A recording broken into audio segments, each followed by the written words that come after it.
പ്രശസ്ത സംഗീത സംവിധായകൻ ഔസേപ്പച്ചൻ ബി.ജെ.പി. വേദിയിൽ സംസ്ഥാന നേതാവ് ബി. ഗോപാലകൃഷ്ണൻ നയിക്കുന്ന വികസന സന്ദേശയാത്രയുടെ തൃശൂരിലെ ഉദ്ഘാടന വേദിയിലാണ് ഔസേപ്പച്ചൻ പങ്കെടുത്തത്. ചടങ്ങിൽ ഔസേപ്പച്ചൻ രാജ്യത്തിന്റെ വളർച്ചയെക്കുറിച്ചാണ് സംസാരിച്ചത്.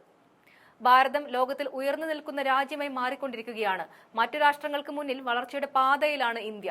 ജാതിമത ഭേദമന്യേ രാജ്യത്തിന് വേണ്ടി ഒറ്റക്കെട്ടായി പ്രവർത്തിക്കുക എന്നതാണ് ഓരോ ഭാരതീയനും ചെയ്യേണ്ട കടമ. അദ്ദേഹം പറഞ്ഞു, ഇന്ന് മറ്റു രാഷ്ട്രങ്ങൾക്ക് മുന്നിൽ ഒരുപാട് വളർച്ച കണ്ടുകൊണ്ടിരിക്കുന്ന ഒരു രാജ്യമാണ് നമ്മുടെ രാജ്യം. അപ്പോൾ അതിനുള്ള തയ്യാറെടുപ്പ് കുറച്ചു കാലമായിട്ട് നടക്കുന്നു. ഇനിയും അത് ഒരുപാട് ഉയരങ്ങളിലേക്ക് എത്തണം. എല്ലാവരുടെയും സഹകരണം വേണം. ഇവിടെ ആശയങ്ങൾക്ക് വ്യത്യാസം ഉണ്ടായിരിക്കാം.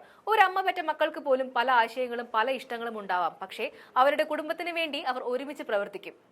അതുതന്നെയാണ് നമ്മുടെ രാജ്യത്തിലെ ഓരോ ഭാരതീയനും ചെയ്യേണ്ട കടമ എന്നും അദ്ദേഹം പറഞ്ഞു. ബി. ഗോപാലകൃഷ്ണന് ജനങ്ങൾക്കിടയിൽ പ്രവർത്തിക്കാൻ ആവശ്യമായ ചിന്താശക്തിയും ദൃഢനിശ്ചയവും ഉണ്ടെന്നും അദ്ദേഹത്തിന്റെ വികസന സന്ദേശയാത്രയ്ക്ക് എല്ലാവിധ ആശംസകളും നേരുന്നതായും ഔസേപ്പച്ചൻ കൂട്ടിച്ചേർത്തു. ഔസേപ്പച്ചനെ പോലെയുള്ളവർ ബി.ജെ.പി. പ്രതിനിധികൾ ആയി നിയമസഭയിൽ എത്തണമെന്ന് ബി. ഗോപാലകൃഷ്ണൻ പരിപാടിയിൽ പറഞ്ഞു. നേരത്തെ RSS സംഘടിപ്പിച്ചിരുന്ന പരിപാടിയിലും ഔസേപ്പച്ചൻ പങ്കെടുത്തിരുന്നു.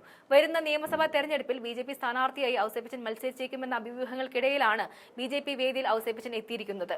ഔസേപ്പച്ചന് പുറമെ ചാനൽ ചർച്ചകളിൽ പരിചിതമുഖമായ ഫക്രുദ്ദീൻ അലിയും ബി.ജെ.പി. പരിപാടിയിൽ എത്തിയിരുന്നു.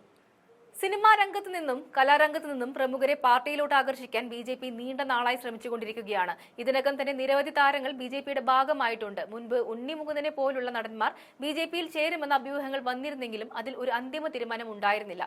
എന്തായാലും ഔസേപ്പച്ചനെ പോലെയുള്ള ഒരു സംഗീത സംവിധായകൻ പാർട്ടിയുമായി കൂടുതൽ അടുത്ത് നിൽക്കുന്നത് വെറുതെ വേദി പങ്കിടാൻ വേണ്ടി മാത്രമാണെന്ന് കരുതാൻ കഴിയില്ല. സംഗീതത്തിന്റെ മാധുര്യം ഇനി രാഷ്ട്രീയത്തിൽ മുഴങ്ങുമോ എന്നത് നമുക്ക് കണ്ടറിയാം.